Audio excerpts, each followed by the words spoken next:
Monsieur le coordinateur du SILD, Monsieur le secrétaire permanent du SILEC, Monsieur le chef de la CLAC, cellule de lutte antiterroriste, Madame, Messieurs les conseillers techniques, Mesdames, Messieurs les chefs de service, chers collaborateurs, chers invités, je voudrais, à l'entame de mon propos, et après avoir rendu grâce à Allah subhanahu wa ta'ala, exprimer ma profonde gratitude à son Excellence, Monsieur le Président de la République, Macky Sall, pour m'avoir donné l'opportunité de servir mon pays sous son autorité pendant 36 mois, en qualité de ministre de l'Intérieur dans ce département stratégique. Je voudrais, au nom de tous mes proches, de mes collaborateurs et en mon nom propre, lui témoigner ma profonde gratitude pour sa confiance et son soutien. Je remercie également M. le Premier ministre Amadou Ba, qui a proposé au chef de l'État de me reconduire dans le gouvernement pour servir mon pays dans un autre secteur vital pour notre économie. Je suis conscient de la responsabilité qui m'incombe et demeure plus que jamais déterminé à remplir ma mission avec le souci constant de toujours mieux faire.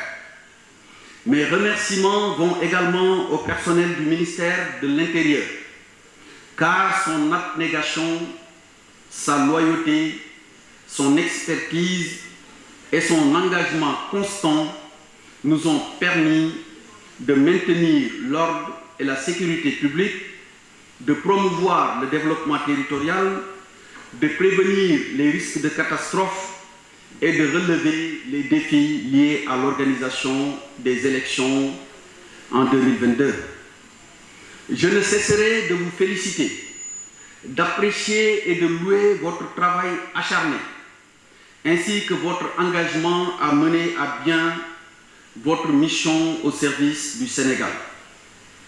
Après 3 années passées à travailler avec vous, j'ai pu mesurer à sa juste valeur la renommée du personnel du ministère de l'Intérieur, dont les femmes et les hommes qui le composent doivent constituer, à n'en pas douter, un motif de fierté pour nos concitoyens.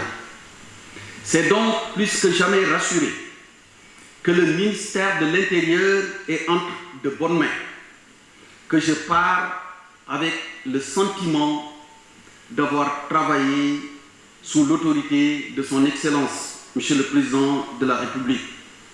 Madame Ladage a passé en revue tout à l'heure les réalisations de ces 3 dernières années, mais je me dois à la vérité de préciser que ce bilan n'est pas le mien, mais bien évidemment celui de son Excellence, Monsieur le Président de la République, Macky Sall. Parce que par définition, nous savons que les ministères de souveraineté constituent un domaine réservé. Sans son appui, sans son soutien, sans ses orientations, sans sa claire vision de là où il veut amener le Sénégal, on n'aurait pas pu, aujourd'hui, dans la matinée, faite de joie et de satisfaction aux côtés de mon très cher grand frère, lister l'ensemble de ses réalisations dans les domaines aussi variés que ceux qui composent le ministère de l'Intérieur. Mesdames et messieurs, la cérémonie qui nous réunit aujourd'hui est traditionnellement le moment de passer en revue quelques résultats obtenus, je l'ai dit tantôt. Je ne reviendrai pas sur la liste qui a été lue tout à l'heure par Madame Ladage. Ainsi va la République. Les hommes qui la servent doivent toujours avoir l'esprit que sous l'autorité éclairée de leur chef, chaque acte qu'ils posent doit avoir un effet sur nos concitoyens. C'est pourquoi je passerai directement à mon très cher grand frère, le ministre de l'Intérieur, M. Sidiki Kaba, avec qui j'ai des relations à la fois anciennes, cordiales et fraternelles. Je suis rassuré, je l'ai dit tantôt, de partir en sachant que c'est le ministre de l'Intérieur, Sidiki Kaba, qui sera aux commandes. À n'en pas douter, partout où il est passé, il a laissé des traces indélébiles d'un succès franc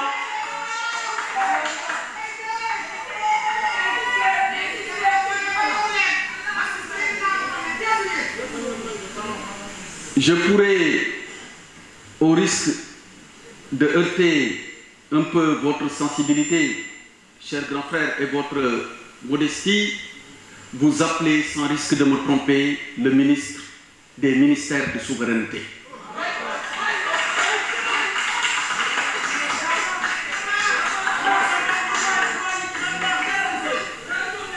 Je vous ai pratiqué, et à l'époque, je dois le rappeler, c'était sous votre autorité, moi, magistrat du parquet, exerçant des fonctions de substitut procureur spécial, vous, garde des Sceaux, ministre de la Justice, et depuis lors, on a gardé nos codes d'appellation. Les séances de travail dont je me rappelle, chacune des minutes était marquée par la profondeur des analyses, mais la clarté des orientations. Et ce qui s'en suivait comme pratique au service de la société en tant qu'avocat de la société, au risque de me tromper, était pour le bénéfice exclusif des populations sénégalaises. Plus tard, je vous retrouverai à la fois aux affaires étrangères et quelque part comme collègue au ministère des Forces armées. Vos conseils à mon égard ne m'ont jamais fait défaut. Soyez-en remerciés également aussi une nouvelle fois. Le personnel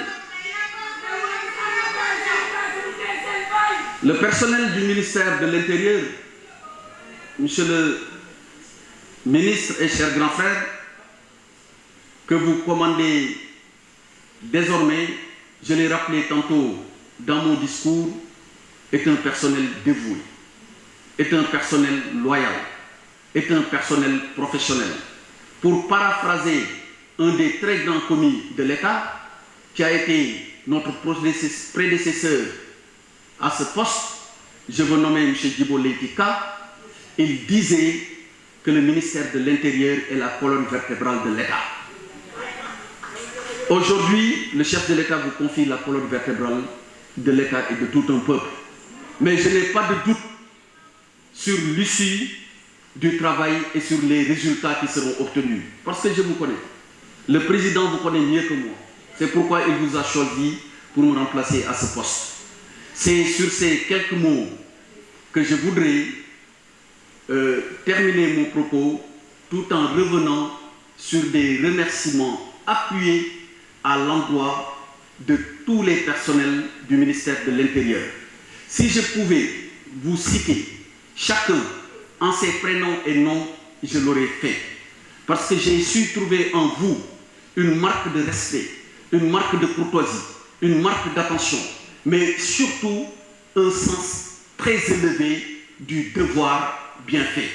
Et à travers le secrétaire général ici présent, recevez toutes mes félicitations pour le travail abattu, mais aussi mes prières, d'abord de santé, parce que quand on est au ministère de l'Intérieur, on en a besoin. On n'a pas de lundi, on n'a pas de dimanche. On se perd même, souvent, certains collaborateurs peuvent être amenés à se perdre sur le jour qu'il fait, tellement le travail il est intense et ne se finit jamais.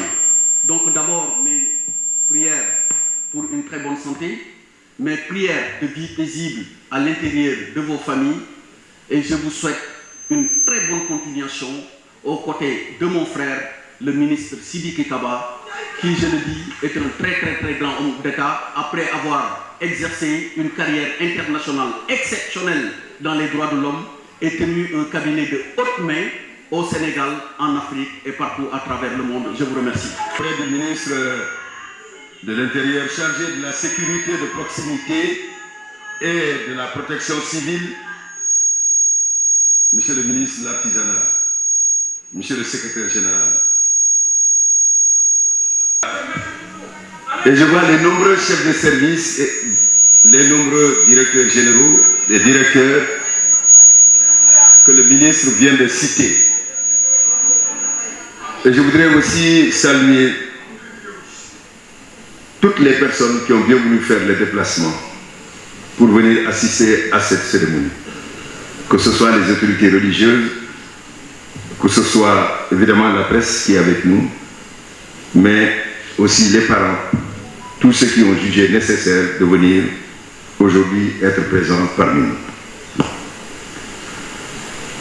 Je voudrais tout d'abord rendre grâce à Dieu, rendre grâce à mes parents qui m'ont éduqué, et aussi remercier profondément le président de la République Macky Sall qui me témoigne une confiance constante durant toutes ces années. À travers cette confiance, il m'a permis de servir dans des ministères régaliens de l'État du Sénégal. Ministre de la Justice, ministre des Affaires étrangères, ministre des Forces armées, et aujourd'hui ministre de l'Intérieur. Mon ami et frère, Antoine Félix Abdoulaye Diome, est revenu sur la nature spéciale de nos relations. C'est au niveau du ministère de la Justice que nous avons eu à travailler à une période où il y avait énormément de dossiers qui pouvaient tous déstabiliser le Sénégal. Et très tôt, nous avons vu en lui un procureur terrible, travailleur, sérieux, professionnel, et qui a abattu un travail remarquable parce qu'il a produit un résultat judiciaire probant. Dans le gouvernement, il s'est révélé à travers ce ministère comme un homme d'État. Parce qu'il a fait face à des crises en faisant preuve d'autorité, de courage, mais aussi de discernement et de capacité d'analyse des situations. Cela est très important lorsqu'on a la charge d'un ministère comme celui-ci. Je ne peux pas taire ces éléments, les qualités intellectuelles, mais il y a aussi les qualités humaines, parce qu'au sein du gouvernement, tous, on a une claire conscience de l'humanité de l'homme, sa capacité à pouvoir apporter des solutions qu'on lui demande, mais en même temps aussi sa disponibilité quotidienne et permanente. Ce n'est pas seulement mon témoignage, c'est le témoignage de tous ses collègues du gouvernement. Mais j'ai été surtout aussi heureux d'apprendre les témoignages que Mme Ladage a eu à livrer, qui marquent la relation que vous avez eue avec vos collaborateurs et l'appréciation, la haute appréciation qu'ils ont du travail abattu et des résultats obtenus. Cela est important quand on est dans une maison. Il est certain que seul on ne peut rien faire. Mais si on a le concours de tous, il est clair que l'on obtiendra un résultat collectif.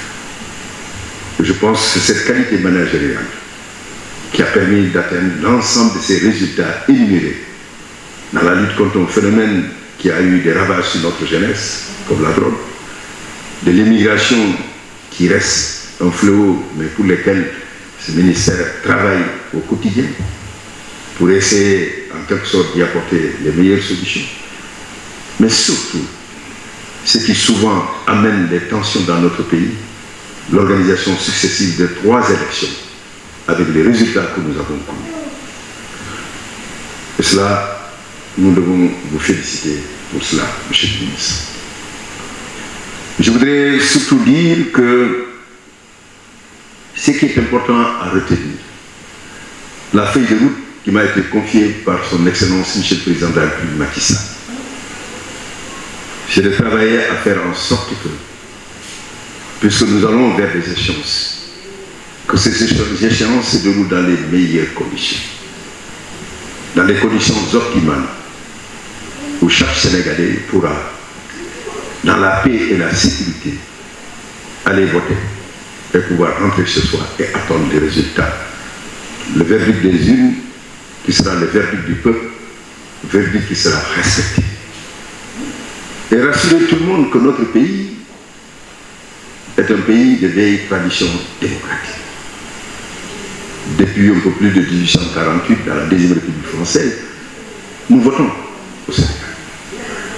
Avec une capacité chaque fois de tenir face aux situations qui peuvent se présenter, qui sont des situations préélectorales. Mais le dimanche, après avoir voté, lundi, on retourne à leur travail. Nous avons connu 2 alternances alors très importantes. Une première alternance qui a révélé la qualité de nos hommes d'État.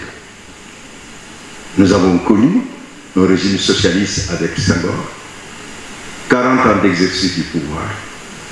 Et lorsque, en 2000, il y a eu des élections, le président de la République de l'époque, le président Abdou Diouf, a eu la hauteur, avant même que les résultats puissent être livrés, dire qu'il félicitait alors le président Abdoulaye Wade, vainqueur des élections.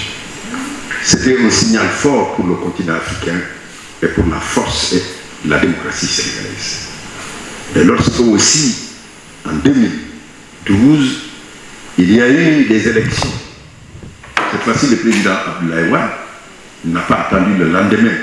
Lui aussi, il a eu à féliciter le président Macky Sall, alors devenu président de la République. C'est un signal fort des hommes qui nous ont dirigés, qui ont montré de la hauteur comme Senghor a eu à le faire, sans être contraint de le faire, en quittant, en démissionnant et en allant pour laisser le pouvoir au président Abdou Diouf. Un autre fait qui fait que le président de la République Macky Sall rentre par la grande porte de l'histoire, sans y être obligé. Il a pris la décision de ne pas se présenter à l'élection présidentielle du 25 février 2024. C'est un acte historique. Rien ne lui obligeait, parce qu'avec certitude, il pouvait se présenter parce que la Constitution le lui permettait. Nous avons une jurisprudence bien établie en la matière. Il a fait ce choix. Et ce choix-là est un choix qu'il faudrait saluer. Ce qui voudrait dire que chacun des présidents a fait un acte qui montre que nous allons toujours à un nouveau palier supérieur de l'expression de la démocratie dans notre pays. Et ce qui va se passer l'année prochaine, si Dieu le veut, c'est de faire en sorte que tout cela, que ces élections se passent dans les meilleures conditions, j'ai eu à le dire. Que ces élections se passent de façon démocratique, libre, et en même temps, en rassurant les uns et les autres que le verdict des urnes, le choix du peuple sénégalais sera le choix qui sera respecté. Et je voudrais rassurer les uns et les autres.